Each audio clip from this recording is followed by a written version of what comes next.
Argumenti. Petero urednika. Jedan zadatak. Tražiti istinu. Istina, srce svake vijesti. Uvijek ad rem, nikad ad hominem. U potrazi za argumentima, otvoreno i jasno. Crkva, obitelj, domovina. Kultura, obrazovanje i društvo naše su teme. Tim iskusnih novinara. I ove sezone. Emisija Hrvatskog katoličkog radija.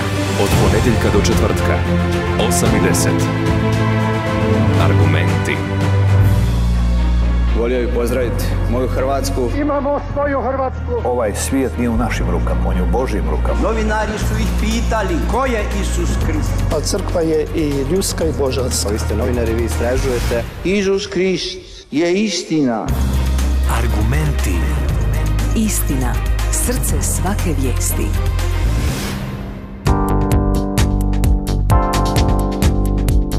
Poštovani slušatelji i gledatelji, ja sam Ivan Tašev i želim vam dobrodošlicu u posljednje ovotjedne argumente. Dan nakon donošenja odluke o raspisivanju izbora za 5. srpnja analiziramo kako će proteći kampanja u post-korona vremenu, koje će teme dominirati u javnom prostoru, koliki će biti utjecaj društvenih mreža i digitalnih platformi, hoće li glasačima biti važni predizborni programi. Do izbora zastupnika za 10. saziv Hrvatskog sabora na početku ljeta ostalo je još 45 dana, što nas sve očekuje u narednim tjednima, analiziramo s našim gostima. U studiju Hrvatskog katoličkog radija pozdravljam doktora Damira Jugu, dekana Edvard Bernays Visoke škole za komunikacijski menadžment. Lijep vam pozdrav, dobrodošli. Dobro jutro. I Marka Rakara, političkog konzultanta, dobrodošli. Dobro jutro. Vama, dragi slušatelji, podsjetnik da video prijenos argumenata možete pratiti uživo na našoj Facebook stranici, tamo ostavljati svoja pitanja, reakcije i komentare, a pisati nam možete i SMS poruke na broj 099 460 9988.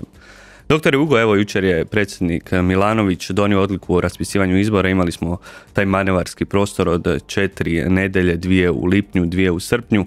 Kako komentirate ovaj datum 5. srpnja? Kome mislite da više odgovara?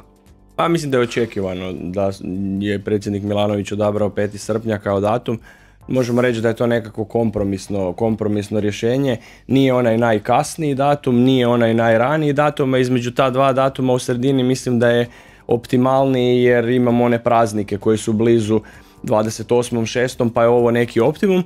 Mislim da je više manje jasno da vladajućima trenutno odgovaraju izbori što prije, pri čemu tu svaki tjedan u ovakvoj situaciji gdje se trendovi relativno brzo mijenjaju, igra veliku ulogu. Dakle, vladajućima odgovara što prije, oporbi odgovara što kasnije i u ovakvoj kampanji gdje će prevladavati sadržaj u medijima i gdje će mediji igrati veću ulogu nego možda do sada, kao i neki sadržaj na društvenim mrežama, online i tako dalje. Mislim da jedan tjedan ili 2 tjedna mogu napraviti razliku u kampanji. Mislim da će sadržaj i koncepcija kampanje na ovim izborima možda doći do izražaja puno više nego inače, tako da mislim da će biti zanimljivo, ali što se samog datuma tiče mislim da je očekivan i ne bi rekao da ide u prilog ili jednoj ili drugoj strani. Spomenuli ste promjene trendova, pratili smo proteklih mjeseci nacionalni stožer, svakodnevne presice i vi ste dali zapravo sugestiju da se ono malo prorijedi, pa hoće li na kraju, evo kada gledamo danas s odmakom od početka epidemije i pandemije, to HDZ-u biti uteg ili prednost? Pa sve ovisi kako će oni komunicirati i kako će to komunicirati oporba. Činjenica je da je stožer na samom početku komunicirao dobro, pravovremeno, brzo, otvoreno i tako dalje. Međutim, činjenica je isto tako da je tada bila situacija da smo imali svijest o tome da je ugroženo zdravlje praktički cijele države i oporba je tad bila u dosta nezahvalnoj situaciji jer svaka kritika na račun stožera, odnosno na račun vladajućih se mogla staviti u kontekst politikanstva. Međutim, kako je vrijeme prolazilo i kako smo se približavali kraju ove epidemije, zapravo je naravno do izražaja puno više dolazila politika i u tom kontekstu su kritike na račun i vladajućih i stožera postajale jače. U tom smislu je bilo iz komunikacijske perspektive logično stožer maknuti iz te svakodnevne komunikacije i sad sve ono što ostaje je zapravo čista politika.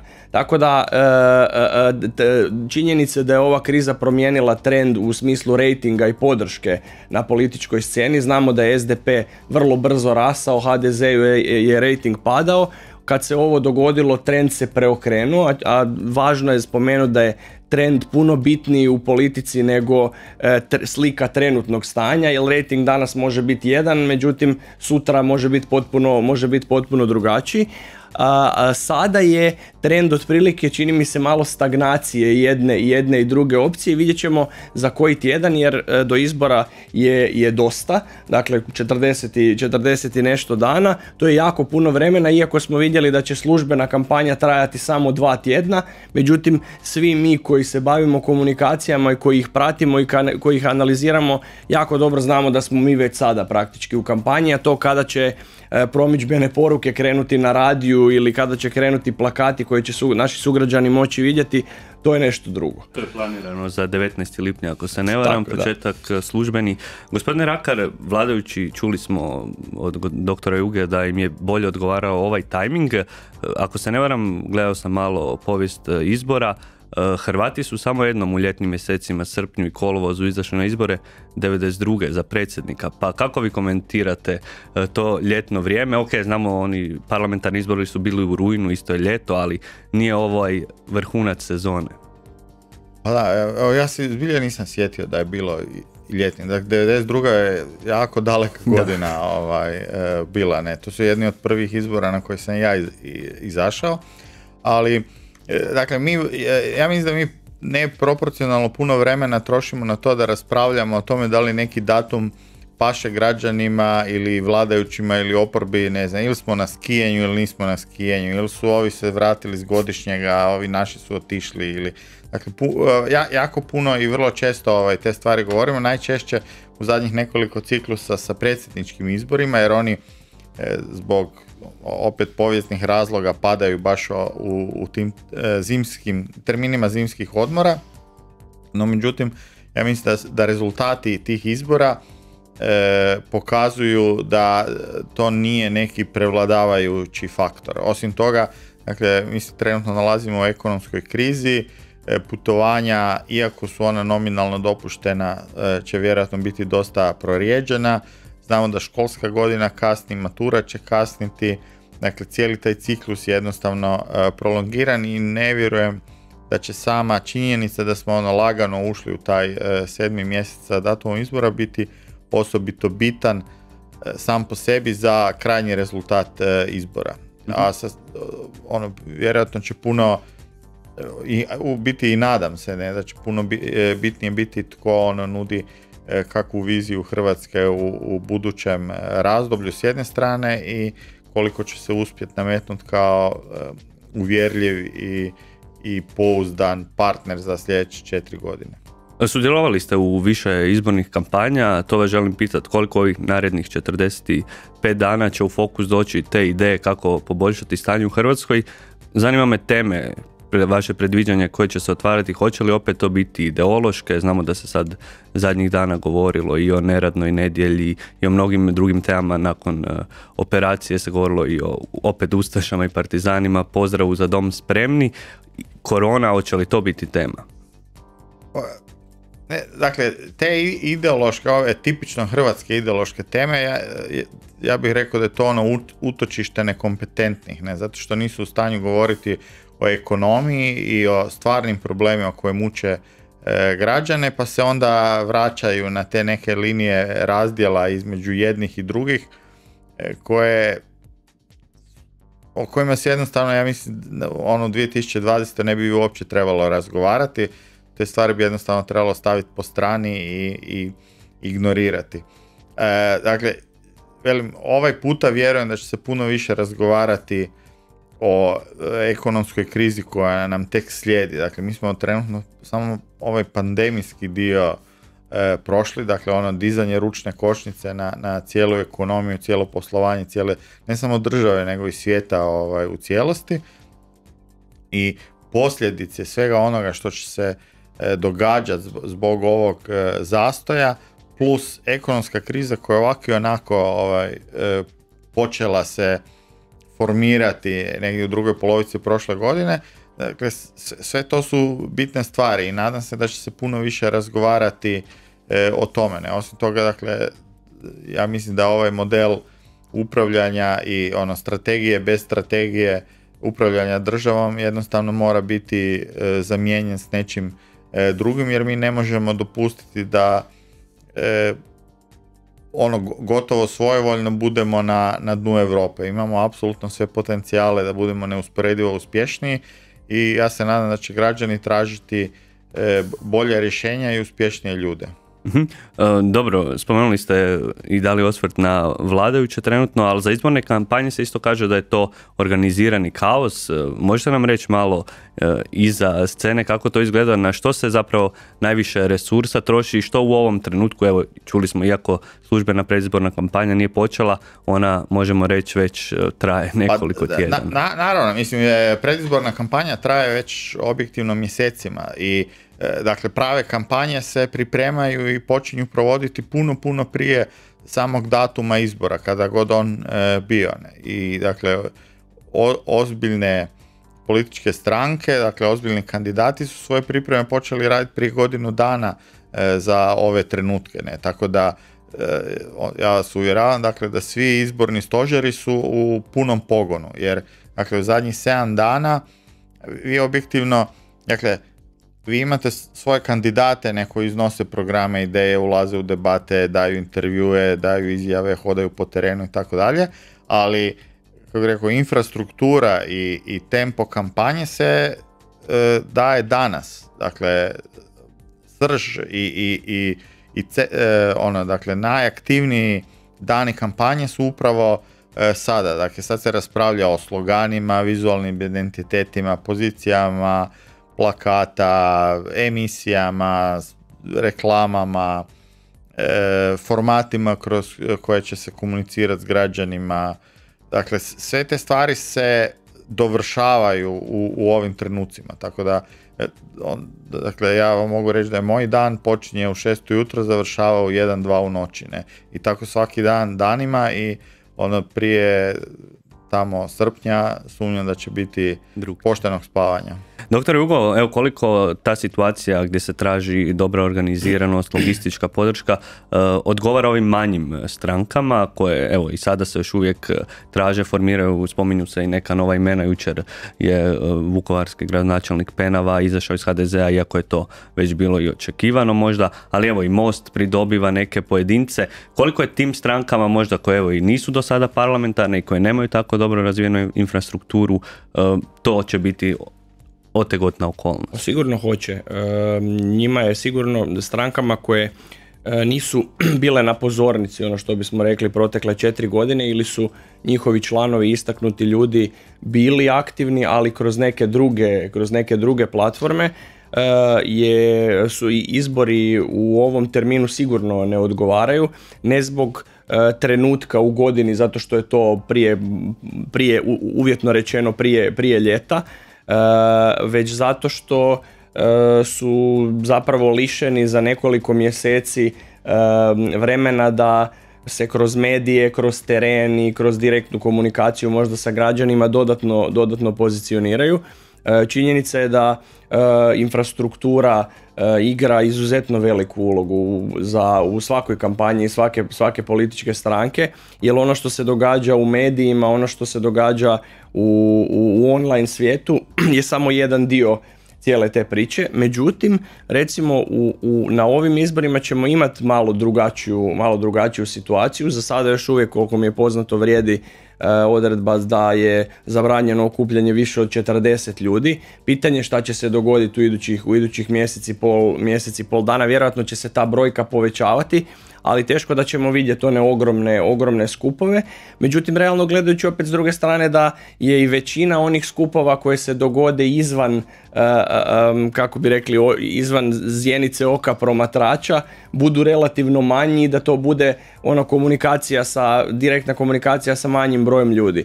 Tako da velike stranke sigurno imaju prednost i zbog broja članova, i zbog infrastrukture, i zbog svih ostalih mogućnosti koje imaju. Manje moraju više koristiti medije, međutim sad će i ove velike biti puno koncentriranije na medije i htjet će što više zapravo poruka poslati kroz medije, tako da će biti gužva i bit će zanimljivo pratiti kako će se jedni i drugi tome prilagoditi. Međutim, što se tiče same kampanje, ja mislim da ćemo mi u ovoj kampanji zapravo gledati i odlučivati o nekoliko lidera tih kampanja. Imamo vrlo jasnu situaciju gdje je naravno aktualni premijer najistaknutiji član HDZ-ove opcije, odnosno eventualno koalicija koje formiraju. S druge strane imate alternativu u Bernardiću i imate jakog pojedinca Škoru koji se nameće kao neka alternativa. Sve ostalo mi se čini da u ovom trenutku je manje relevantno. Ključna stvar će biti koliko će Andrej Plenković moći kapitalizirati svoju prednost u smislu percepcije nad Bernardićem, koliko će Davor Bernardić uspjeti neutralizirati tu svoju sliku da nije kompetentan lider i da nije materijal za lidera, i isto tako koliko će Škoro uspjeti oduzeti glasova, uvjetno rečeno, HDZ-u, ali opet s druge strane koliko će uspjeti okupiti glasova na toj desnici koja je opet razlomljena. Ne? Znači opet nije uspio taj projekt ujedinjenja desno od tog desnog centra, i s tim da opet treba voditi računa koliko će on biti umjeren u svim tim svojim porukama, jer ako zaista računa na poslijeizbornu koaliciju sa HDZ-om, onda treba naravno paziti šta se govori i na koji način se funkcionira u samoj kampanji. Znači mislite da će biti visoko personalizirana kampanja, jer neki analitičari govore da u ovom kriznom vremenu će nekako biti presudni program, jer ljude zanima na koji način ćemo se izvući iz ove krize, pa koliko zapravo u realnosti ljudi čitaju programe, koliko su im oni važni? Da, znači kad govorimo o važnosti programa možemo zauzeti pristup koji ljudi žele čuti i možemo na glas izgovoriti nešto što je vrlo vjerojatno bliže pravom stanju stvari. Znači ono što ljudi žele čuti je naravno moramo razgovarati o programima, moramo ući u dubinu i tako dalje i tako dalje.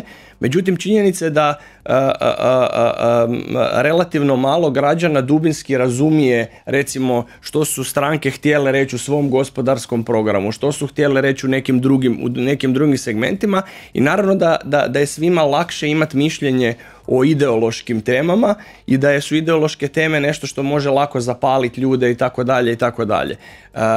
Ono što je bliže na neki način stvarnom stanju je da ljudi ne čitaju programe političkih stranaka, znači naravno da se iz svih njih izvlače neki separati, sažeci i tako dalje, pa onda što kroz medije i kroz javnu raspravu zapravo na neki način dođe do izražaja, ali ja jako volim izdvojiti jedan primjer, po meni možda najbolji i najdetaljniji predizborni program ikada u zadnjih barem 15 godina u Hrvatskoj je imao HSLS na parlamentarnim izborima 2011. godine. Dakle, govorimo sadržajno, detaljno raspisano, nisu dobili nijednog zastupnika, jer su komunicirali previše detalja samog programa i ljudi to ili nisu bili zainteresirani ili nisu bili u mogućnosti to u potpunosti razumjeti. Zato mi se čini da inzistirati na programima je naravno apsolutno poželjno, ali u realnosti uvijek se iz programa na neki način izvlače stvari koje mogu privući pažnju ljudi. Pitali ste što sad rade stožeri, kako se pripremaju kampanje. Oni ozbiljni, to se apsolutno slažem, se pripremaju već poprilično duže vrijeme. Oni koje je ovo iznenadilo sad vjerojatno pripremaju neka brzinska istraživanja da vide što je ljudima bitno i na koji način ljudi razmišljaju o nekim stvarima koje im oni žele ponuditi. Onda se događa ta nekakva prilagodba širokih programa onome što ljude na neki način zanima. Dakle, kad govorimo o programima na deklarativnoj razini, da, naravno, apsolutno, međutim u realnosti jedan mali dio koji može privući pažnju ljudi i koje oni mogu u potpunosti razumjeti i s tim se poistovjetiti. Gospodine Rakar, je li je najbolji program HSLS-a od 2011. predizborni?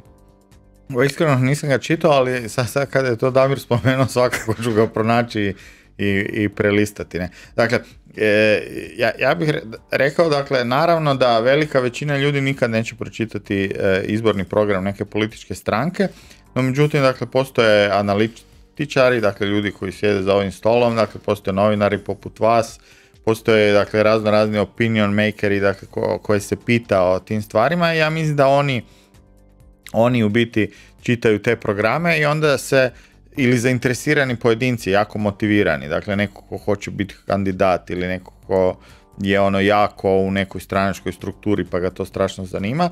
I dakle, ti ljudi u biti postaju to je vrlo dobra metafora za katolički radio, evanđelisti tog programa. Ne? I ja mislim da takvi ljudi su bitni i da im treba dopustiti, ne samo dopustiti, nego im treba dati kvalitetan materijal na temelju kojeg oni mogu dalje zagovarati taj program prema drugima. Želite reći da zapravo ti programi su više onda namijenjeni onima koji će već glasati nego možda pri dobivanju nekih novih? Je li se tako pišu ti programi? Ili šire malo da obuhvate? Program se piše zato da bi u slučaju da se dođe na vlast, da bi se taj program provodio, ne? Dakle, barem deklarativno. Ali prvenstveno se pišu u svojoj publici, dakle svojim biračima i onda se nadamo, dakle, da u tom programu ima dovoljno širine da možemo pridobiti i nekog drugog. To je, dakle, nekakav temeljni cilj. Ali velim, dakle, situacija se mijenja u društvu, dakle, mi vrijeme jednostavno prolazi i, dakle, teme, ideje ili pristupi koji su funkcionirali prije nužno ne funkcioniraju više danas. Dakle, mi smo danas u 2020. Dakle, mi imamo recimo 20-25 godina generacija ljudi koji su odrasli uz internet. Ljudi kojima je internet normalnost, koji ne poznaju život bez interneta, njima su prioriteti, nazori i sve ostalo malo drugačiji od nas malo starijih koji smo odrasli možda i sjećamo se vremena prije toga. Upravo sam vas to htio pitati, čuli smo neće biti realno očekivati u ovom post-korona dobu velika stranačka okupljanja, pa gdje će onda stranke zapravo pokazati svoju jačinu, svoju snagu, kako to učiniti na internetu, hoće li se plaćati dodatni klikovi, da li to zapravo poboljšava imidž stranke u samoj digitalnom svijetu? Pa ja mislim na popisu dosadnih tema na internetu da politika jako visoko kotira. Dakle, ljudi u pravilu ne žele čitati o politici na društvenim mrežama, ne žele je vidjeti ni na portalima ako baš ne moraju. Naravno, ona zauzima, budući da upravlja našim životima, pa onda ima i to centralno mjesto, ne? Ali to ne znači da je zbog toga osobito popularna. Dakle, naravno da će se koristiti internet i internet će se pokušati iskoristiti kao pojačalo svega onoga što se u tom trenutku kaže. Dakle, da li je to nekakva situacija gdje se otišlo na nekakav teren negdje pa se nešto izgovorilo, nekakva nova pametna rečenica, pa će se ona pokušati proširiti dalje na veći krug ljudi kroz vrijeme, ili će se koristiti, dakle, ovi malo napredniji oblici, ne znam, poput videocastinga, ko što mi radimo ovu emisiju danas, ili nekakvi okrugli stolovi. Dakle, toga je bilo dosta zadnje vrijeme, gdje okupljamo razne zanimljive ljude, neko imaju nešto za reći, dakle, ili političare, kandidate, stručnjake koji pričaju. Tako da vjerujem da će toga biti jako puno i da li će ta poruka doprijeti do birača? U nekoj mjeri vjerojatno hoće, jer, dakle, ljudi gledaju koliko puta se pojedina poruka ponavlja i vjerojatno će dio toga ostati u glavama i u tu nedjelju 5. srpnja će mnogi vjerojatno na temelju dojma nekojeg su dobili tijekom ovog vremena napraviti svoju finalnu odluku. Dakle, ne zaboravimo da u ovom trenutku, dakle, po jučerašnjoj anketi koja je bila objavljena na Hrvatskoj radioteleviziji, ono gotovo 20% ako se ne varam, birača se smatra neodlučnima, što je jedna iznimno velika brojka za 6 tjedana prije izbora. Imamo pitanje jedne slušateljice, Veronika Čuljak kaže zašto vladajući i HDZ nikako ne daju elektronsko glasanje, evo vi ste u tom svijetu pa možete malo pojasniti, možda iz politička ali i tehnička strana. Vrlo rado, dakle ja sam prvi protiv elektronskog glasanja zbog toga što, dakle ne kažem da elektronsko glasanje u nekom trenutku ne treba provesti, ne, dapače, no međutim sam čin glasanja i puno važnije prebrojavanja tih glasova je centralni dio naše demokracije i našeg društva. Ne? Dakle, to je jedan beskrajno važan proces koji ne smije biti ukaljan ni na koji način. Dakle, mi ne smijemo doći u poziciju da bilo ko iz bilo kojeg razloga osporava rezultat tog glasanja. I Hrvatska je u biti vrlo, vrlo dobra po tome. Dakle, mi možemo se jako svađati, tući lijevi i desni, dakle svašta se izvlači iz ormara samo zato da bi se dobilo glas, no međutim u zadnjih 30 godina objektivno nije bilo prave primjedbe na sam proces glasanja. E sada, kada to pretvorimo u elektronsko glasanje, dakle mi s jedne strane moramo biti u stanju evidentirati da ste vi ili ja odabrali neki glas, ali ne smijemo zapisati kako ste vi glasali. Dakle, to su dvije različite informacije nepovezane i nakon samog čina glasanja ne postoji više način da mi utvrdimo da li je vaš pribrojen HDZ-u, SDP-u, Škori ili HSLS-u. I dakle, dok mi nemamo sustav koji će sasvim pouzdano s jedne strane izbrojiti ljude koji su glasali i neoporecivo evidentirati taj glas, dakle da budemo svi, dakle pozicija, oporba, promatrači, oni koji se tek žele javiti na izbore, dakle da se svi složimo da ovaj sustav je u stanju autentično evidentirati glasove, do tog trenutka elektroničkog glasovanja jednostavno ne može biti. Dakle, ja smatram da je to puno prevažan segment, dio našeg društva da bi uopće ušli u rizik da u taj proces uđemo aljkavo ili nedovoljno temeljito. I za posložiti takav sustav su objektivno potrebne godine, nadzor, dakle civilnog društva, politike, stručnjaka, dakle taj kod mora biti dostupan svima da svi mogu gledati i naravno u konačnici ono što je također moderno zadnjih par godina, cijeli taj sustav moramo zaštititi od upada nekakve treće strane, dakle ko što se Amerikanci cijelo vrijeme žale na Ruse ili Kineze i tako dalje, ne, dakle isto to moramo mi napraviti ovdje.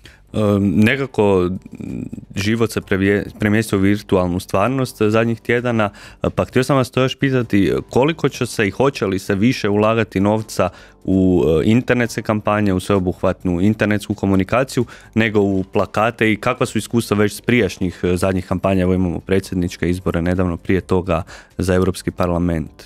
Pa ja mislim, dakle već dugo vremena niste mogli pobijediti bez interneta. No međutim, kad se sada promatraju budžeti, a čak i u Hrvatskoj zadnjih nekoliko kampanja kad promatrate, ono je jedna solidna, ako ne i veći dio novca je bio utrošen upravo na internet.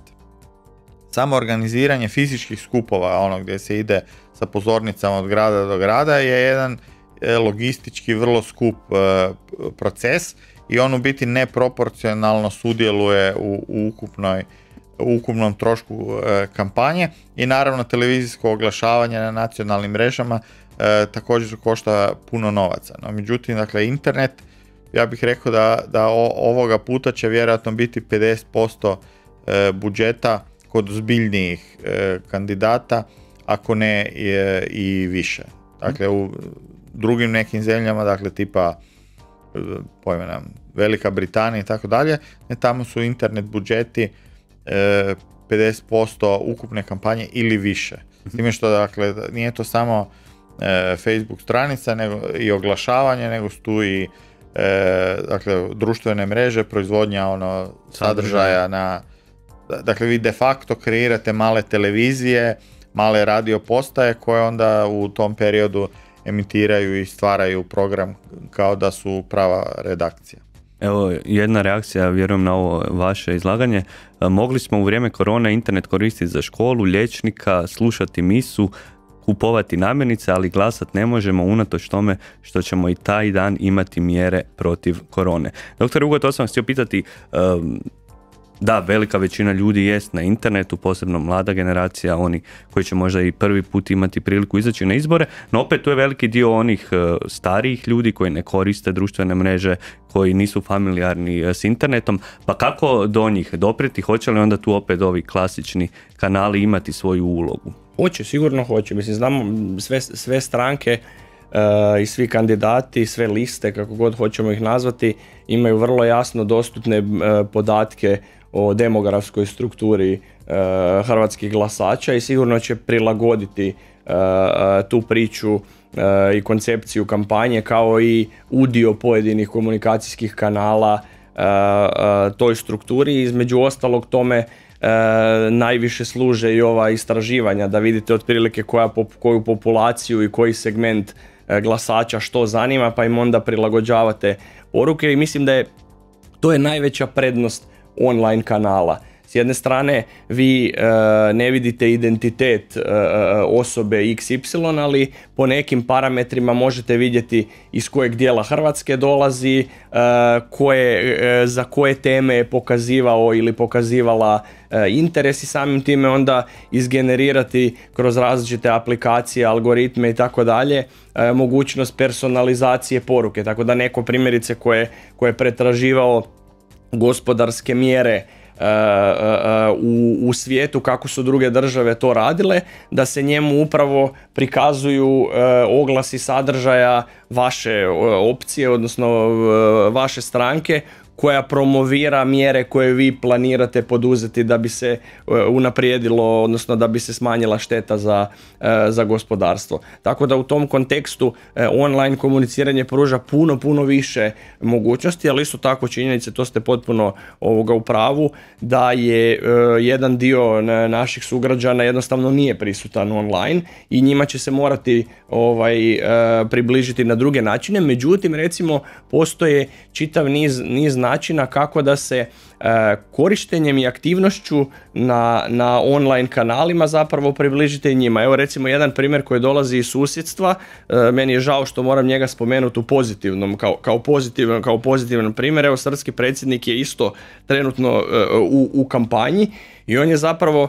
na vrlo kreativan način, vjerojatno su mu to savjetnici sugerirali, napravio jedan virtualni skup gdje je stajao na pozornici ispred 100 ekrana na kojem su bili njegovi podržavatelji i to je, mislim, to su vjerojatno svi ljudi koji će ovako i onako za njega glasati. Međutim, ta slika je zapravo izišla u svim medijima i tu sliku će vrlo vjerojatno u tiskanom mediju, na primjer, vidjeti neki umirovljenik iz ruralnog dijela Srbije koji neće sudjelovati u takvoj aktivnosti i na taj način će on privući njihovu pažnju. Tako da postoji čitav niz kreativnih alata kako to možete napraviti, tako da će ove kampanje svih stranaka u ovoj konkretnoj kampanji morat biti maksimalno kreativne da bi privukle pažnju što šireg spektra ljudi. Dobro, bilo je i negativnih komentara na taj video zid i drukčija mišljenja nego što ste vi izrekli, ali spomenuli ste da ta internetska kampanja na neki način traži više poruka, osobniji pristup. Da li to onda znači automatski i više sredstava za kampanje? Zanima me u ovom trenutku kad smo u krizi, kad će vjerojatno i državne tvrtke i drugi donatori malo više paziti za svaku kunu koju će dati, pa mislite li da ćemo ova kampanja biti nešto skromnija u tom financijskom smislu? Pa sigurno će puno više, to ste isto upravo, sigurno će jako puno očiju biti usmjereno upravo da se vidi koliko ko troši u ovoj kampanji, koliko se ponaša odgovorno. međutim obično te analize dođu na red nakon izbora kad je zapravo to već gotovo, ali ovo što se tiče personalizacije, da, naravno, s jedne strane ako vi imate personaliziraniji pristup, to od vas zahtijeva puno više angažmana, to od vas zahtijeva isto tako i puno više sredstava za samo oglašavanje, ali u konačnici ja bih rekao da zahtijeva ponajprije najviše truda. Recimo, evo jedna usporedba, pokušavam se sjetiti brojki, ali ne mogu. Dakle, u zadnjoj kampanji na predsjedničkim izborima u Sjedinjenim Američkim Državama, kasnije su rađene, možda će Marko znat brojke, recimo usporedba koliko je različitih vrsta oglasa koristio Donald Trump online, a koliko je različitih vrsta oglasa koristila Hillary Clinton. Mislim da je Trump bio nekoliko, ne znam, bio 10 puta više, da je imao različitih poruka koje je oglašavao, personaliziranih. Dakle, samim time to znači da će više ljudi vidjeti više različitih poruka i da će biti bliže, da će poruka koju ćete primiti biti bliža vašim interesima, a to je ključno upravo u svakoj kampanji, ne samo političkoj. Da, kako bih rekao, ušli smo u zonu i tehnologija nam omogućava algoritmični pristup publici. Ne? To znači, dakle, da postoje rješenja koja će vašu poruku na odgovarajući način formatirati upravo za određenu publiku. Dakle, treba demistificirati, nije da nas se to prati na neki način kako, što se često u teorijama zavjere govore, nego je to pametni marketing. Ali se promatraju naši interesi. Ne? Dakle, mi možemo odabrati jednu te istu poruku, ne znam, da uđemo sad na američku teritorij, pa hoćemo reći pričati o sigurnosti doma iz ovog ili onog razloga, i onda ćemo tu istu poruku na različiti način prezentirati ženama do 35 godina koje možda nemaju obitelj, pa onda ženama sa 35 ili više koji imaju obitelj i djecu, pa muškima kojeg ćemo vjerojatno uz nekakvu fotografiju čovjeka s puškom ispred zgrade i ove kuće slikati i tako dalje. Dakle, možemo istu poruku uz različite vizualne poruke ili različite popratne poruke osnažiti za točno određenu grupaciju ljudi. I to se radi. Dakle, to u klasičnim medijima nije moguće napraviti. Ako napravite TV oglas prije dnevnika, on mora biti jednak za apsolutno cijelu populaciju u cijeloj državi. No, međutim, na internetu oglas gotovo da može biti različit za svakog pojedinog gledatelja i od kogod tu poruku vidi. Tako da i sve više i više se radi na tome i pitanje je samo u kojem trenutku to postaje kontraproduktivno. Jer onda svako vidi baš svoju kampanju. Pri kraju smo htjeli još za ove financije malo vas pitati, spominjalo se da one tvrtke, privatnici koji su dobili državnu potporu ne bi smjeli isplaćivati dividendu. Smatrate li vi da bi trebali onda moći sudjelovati i financijski podupirati političke stranke ili ne treba ići toliko restriktivno? To je dobro pitanje. O kojem nisam razmišljao, ali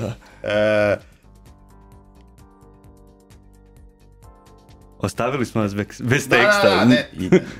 Nemam pravog odgovora, ali dakle, smatram da u trenucima krize u kojima jesmo, dakle ako vam je bila nužna potpora da isplatite plaću svojim zaposlenima, onda definitivno nije vrijeme da se doniraju političke stranke.